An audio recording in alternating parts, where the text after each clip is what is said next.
Olá, meu amigo e amiga. E chegamos a mais uma sexta-feira aqui no nosso Portal do José, após alguns feriados que normalmente diminuem o número de acontecimentos políticos aqui no Brasil, mas muitas coisas continuaram a acontecer. Hoje, por exemplo, nós temos alguns fatos que sublinham bastante aquilo que eu sempre comentei com vocês, que depois que a figura do criminoso mor da nação, o senhor Jair Messias Presidiário, ele fosse preso, ele iria para o lixo da história. O clã Bolsonaro continua a pulsar aí por todos os lados, querendo voltar ao poder. Quando eu disse para vocês que isso aconteceria, ou seja, essa gente iria ser arremessada para o lixo da história, isso não significa que a direita aqui no Brasil, a extrema-direita, fosse acabar. Depois de uma experiência que eu tive nessa semana que passou, conhecendo pessoas de várias partes do mundo, deu para ver que a extrema-direita ela está viva e pulsando em todo o canto do mundo. E mesmo aqui, o clã Bolsonaro indo para o lixo da história, essa extrema-direita será substituída. Não é por outra razão que as pesquisas eleitorais indicam que qualquer que seja, ou qualquer que for, o representante da direita, da extrema-direita, contra o presidente Lula, essa candidatura terá muita consistência. Daí o desespero do clã Bolsonaro, porque se eles perderem essas eleições e outros protagonistas começarem a aparecer, esse lixo da história ficará muito mais acelerado. Vejam só o que está acontecendo hoje, só para a gente comparar. O presidente Lula, eu dei uma checada na agenda, como eu faço sempre, e percebi que a agenda estava em branco. Aí fui dar uma pesquisada a fundo, vi que o presidente Lula foi submetido a um pequeno procedimento cirúrgico hoje pela manhã. Procedimentos correram bem e não devem afetar a campanha de Lula, relata a equipe médica do Sírio. O presidente retirou lesão por excesso de pele na cabeça e passou por infiltração na mão direita.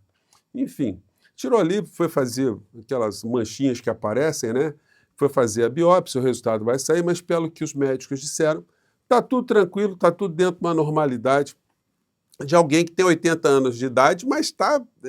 eu vivenciei isso a semana passada, vi isso de perto. O presidente Lula está ligado 220 na tomada. Olha, é difícil uma pessoa de 80 anos como o presidente Lula, Isso para todos nós é um excelente indicativo. Agora, vocês vejam só a comparação. Enquanto o presidente Lula vai para o hospital, faz um procedimento, sai, não sai uma nota, não sai ninguém fazendo espetáculo com isso, O presidente está dando a sua vida pelo Brasil e vejam só, ele está, de repente, com sequelas por conta das emoções que ele sofre, da perseguição. Tem absolutamente nada disso. Vai lá, faz o que tem que fazer, sai, dá bom dia, boa tarde, boa noite, volta para a atividade e certamente já na segunda-feira o Lula estará aí já agitando. Ontem, por exemplo, ele participou de um evento super legal, gente. Para nós todos que gostamos e amamos o nosso país e circulamos por todos os cantos, quantos de nós nos surpreendemos com determinada peculiaridade culinária, De repente uma fruta que você não conhecia, que tem uma geleia, um suco, um tempero, uma coisa assim. O Brasil é um negócio riquíssimo, A gente não conhece nem de longe a gastronomia toda do nosso país, porque o Brasil é muito grande com muitas diversidades, uma diversidade muito eclética, para dizer o mínimo. E teve uma feira, Feira Brasil na Mesa, abre as portas, com a participação do presidente Lula. Primeiro dia da feira é marcado por entregas do Ministério do Desenvolvimento Agrário relacionadas à assistência técnica rural, produção sustentável feminina e povos tradicionais. Olha, quem de vocês aqui, já não comprou uma geleiazinha, um docinho, uma bebidinha, que de algum lugar que você foi? O nosso país é isso. E o presidente foi prestigiar essa iniciativa para que nós conheçamos muito mais o que se produz no Brasil. Infelizmente, não sai uma nota nos veículos de comunicação. Por isso que eu digo para vocês imaginem só o presidente Lula numa live de manhã cedo, mostrando os produtos, entrevistando essas pessoas, falando para o povo da importância. Isso que eu estou conversando aqui com vocês. E mesmo que o presidente da República ele não possa participar todos os dias, se ele tiver esse evento, tiver um porta-voz, enfim. Gente, isso faz toda a diferença em índices de aprovação de um governo e índices eleitorais também. Eu vou insistir nessa bandeira e eu acho que a gente vai conseguir avanços nessa história, Mas vamos lá. Presidente Lula ontem com as mulheres aqui, produtoras, vamos ver. está inaugurado a Feira dos Alimentos feito pela Embrapa. Essa feira, ela surge de uma provocação que eu fiz à companheira Silva da Embrapa para que a gente começasse um trabalho e fazer com que o Brasil conhecesse o que ele tem. Então o que eu quero, na verdade, é que a gente consiga mostrar ao Brasil o que nós somos capazes de produzir na questão de alimento. Para que a gente possa conhecer. A gente compra comida de muitos lugares do mundo. A gente compra macarrão da Itália, a gente compra não sei o que da França, a gente compra não sei o que da Alemanha, sabe? Mas por que a gente não pode comer joelho de porco nosso aqui? Então o que eu quero é isso, é diversificar, porque isso vai gerar empregos, isso vai gerar oportunidade de produção, vai aumentar a escala, vai melhorar a pesquisa, vai melhorar a qualidade. E nós sabemos que não basta produzir. Para a gente ganhar mercado, é preciso produzir com excelência de qualidade. Vocês já imaginaram só o Lula falando isso na manhã, explicando, enfim? Nós estamos tentando, gente, e essa missão do nosso portal de trazer o Lula para as redes, é tentar recuperar um tempo perdido. Eu estou vendo muitas pessoas nas redes sociais, todos os canais progressistas, né, reclamando, puxa, as pautas estão meio vazias, estão meio ruins, enfim. Todos os canais, né? As pessoas estão já meio de saco cheio de uma série de assuntos e somente pessoas como você, você e outras tantas estão antenadas com as coisas da realidade do nosso país e do mundo, é que vão buscando informações, porque os algoritmos já estão limando, já estão bloqueando os canais progressistas. Mas nós temos que insistir, nós vamos continuar insistindo, porque daqui a pouco essa coisa da campanha eleitoral vai pegar fogo e vai pintar muita coisa. E muita coisa está pintando antes desse processo. E uma delas é a classificação do Flávio Bolsonaro como membro de uma quadrilha. E isso aí já está sendo objeto de ações judiciais. Do que eu estou falando? Clã Bolsonaro indicou amigo como vice de Bacelar ao governo do Rio de Janeiro. Isso aqui é a figura do criminoso mor da nação com o senhor Bacelar, que está preso, né? O cara foi visitar a Polícia Federal, foi prestar um depoimento e levou uma mochila no carro com 90 mil reais, né? Tomou uma batida ali, pronto, não conseguiu explicar o dinheiro, porque, evidentemente, né, você deve imaginar esse povo das rachadinhas, como é que eles se comportam. Bolsonaro fechou acordo em maio para apoiar Rodrigo Bacelar, governador. Bolsonaro deu uma medalha do imbrochável para o Bacelar. Então, você tem dúvida que o Bolsonaro tinha indicado a turma do Witzel para disputar as eleições, depois apoiou o Cláudio Castro para continuar à frente do governo do Rio de Janeiro, sempre com o conluio de Flávio Bolsonaro envolvido nessa história para indicar uma série de diretores de hospitais e por aí vai. Gente, as cenas estão aí por todos os cantos. Isso aqui é o criminoso, o mor, né, dando a medalha do imorrível, imbrochável, né, do Bolsonaro, agora todo estrupiado.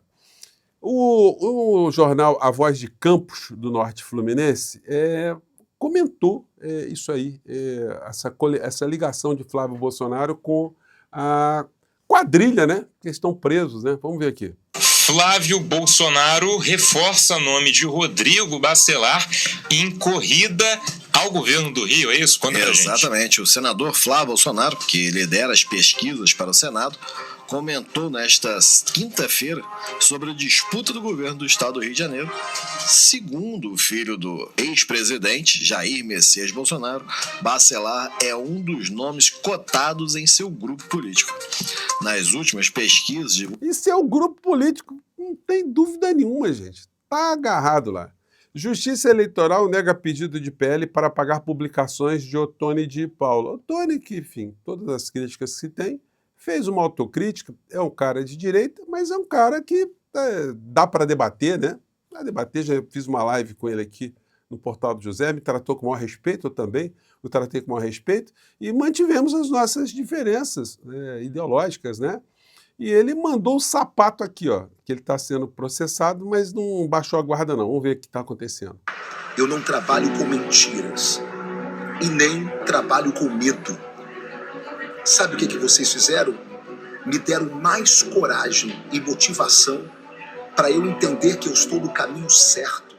É sério mesmo, senador Flávio Bolsonaro, ex-governador Cláudio Castro, que vocês usaram o PL para entrar na justiça contra mim, para tentar calar a minha voz, tentar retirar os vídeos que eu denuncio a quadrilha que vocês formaram no estado do Rio de Janeiro para destruir e roubar o estado do Rio de Janeiro. É sério. Vocês que falam tanto em liberdade de expressão, quem entrou na justiça contra mim não foi o PT, não foi a esquerda, não foi Lula. Quem entrou na justiça contra mim foi o PL instrumentalizado pelos senhores. Pelos senhores. Porque o PL do Rio de Janeiro jamais entraria numa ação pedindo à justiça para que eu removesse os meus vídeos em que eu denuncio a quadrilha dos senhores sem ordem dos senhores. Só quero avisar uma coisa. Eu não trabalho com mentiras e nem trabalho com medo. Sabe o que vocês fizeram? Me deram mais coragem e motivação para eu entender que eu estou no caminho certo. Eu vou continuar denunciando vocês e vou continuar dizendo que a família Bolsonaro é a grande responsável pela destruição moral e política que nós hoje vivemos no estado do Rio de Janeiro. Porque tanto Wilson Witzel quanto Cláudio Castro, a quadrilha que foi montada no Rio de Janeiro, foi indicação da família Bolsonaro. E o senhor Flávio Bolsonaro faz parte desta quadrilha que está acabando com o estado do Rio de Janeiro. Falou, mandou na lata, né? Enfim, muitas pessoas acham que quando você atribui a alguém um crime, né, que isso aí faz parte do jogo político. Só que esse discurso é muito perigoso, muito nocivo ao bem-estar de uma sociedade, porque se a honra não tivesse valor nenhum, o Código Penal não tinha criado crimes contra a honra, enfim, todo mundo podia atacar a honra de todo mundo. Eu tenho falado com vocês como os jornalões estão começando a atacar o Supremo Tribunal Federal e os grupos econômicos aos quais eles representam. Hoje, o jornal o Globo, no seu editorial, vem corroborar isso que eu estou dizendo para vocês. Eles dizem o seguinte, que o Zema acusar o ministro Gilmar Mendes de ser corrupto, isso aí faz parte do jogo, né? Como é que pode, né, gente? Críticas e sátiras não podem ser incluídas no inquérito das fake news. Se o Gilmar ou outros ministros se sentem ofendidos por vídeos de Zema, deveriam processá-los por calúnia e difamação. Bom, mas é isso que está fazendo, mas no corpo de um processo no Brasil, que o Supremo Tribunal Federal está sendo atacado há muito tempo. Como o jornal o Globo apoiou o golpe de 64 e a ditadura militar durante toda a ditadura militar, então esse discurso deles é, no mínimo, incoerente, no mínimo ridículo, né? Na parte de baixo do editorial, porque eles fazem aqui o editorial político, né, já anunciando aqui que estão do lado do Flávio Bolsonaro, né, porque o discurso do Flávio Bolsonaro é exatamente o mesmo do que esse. E aí embaixo eles colocam o editorial também, já tentando legitimar qualquer tipo de atrocidade contra o cidadão brasileiro, caso a extrema-direita com o Flávio Bolsonaro viesse a ganhar as eleições no nosso Brasil. Então eles vêm com essa aqui, revisão de programas sociais deveria ser prioridade do governo. Economia pode chegar a 22 bilhões e 200 milhões de reais anuais, só com medidas que não dependem do Congresso. Então é o seguinte, gente, é um negócio medonho como é que eles vão na mesma direção daquilo que o Milei está fazendo na Argentina. Eles querem que o povo se exploda. Por que o jornalão, o Globo e os outros jornais, nunca questionam a montanha de dinheiro que nós pagamos, o povo brasileiro paga, o sangue que é retirado das nossas veias para pagamento de juros de uma dívida que ninguém sabe que dívida é essa? Como é que ela nasceu? Quem é que está ganhando dinheiro com isso? Isso merece uma discussão, gente. E eu espero que esse ponto, em algum momento, ele possa vir para o debate eleitoral, para o debate das eleições presidenciais, porque está se discutindo atacar pobre, benefícios sociais, e não se discute aonde está se perdendo muito mais dinheiro. Bom, é o nosso papel aqui levantar essa questão para todo mundo que estiver no debate público no nosso país, né? E a quadrilha de senhor Bolsonaro, a Orcrim que já está presa e agora ele está passando o bastão para o Flávio Bolsonaro, a quadrilha, como diz o deputado Ottoni de Paula, ela está querendo voltar ao poder, né? Cabe a nós aqui jogarmos holofotes em cima dessas criaturas e não deixar nem que ele e nem que os outros que estão aí disputando a eleição para pegar o bastão da extrema-direita, que eles cheguem ao nosso poder, como poder no nosso país, como aconteceu em outras partes do mundo, né? Eu fico por aqui, mais tarde a gente volta, que tem muita coisa acontecendo, tá bom, gente? Um grande abraço, tchau!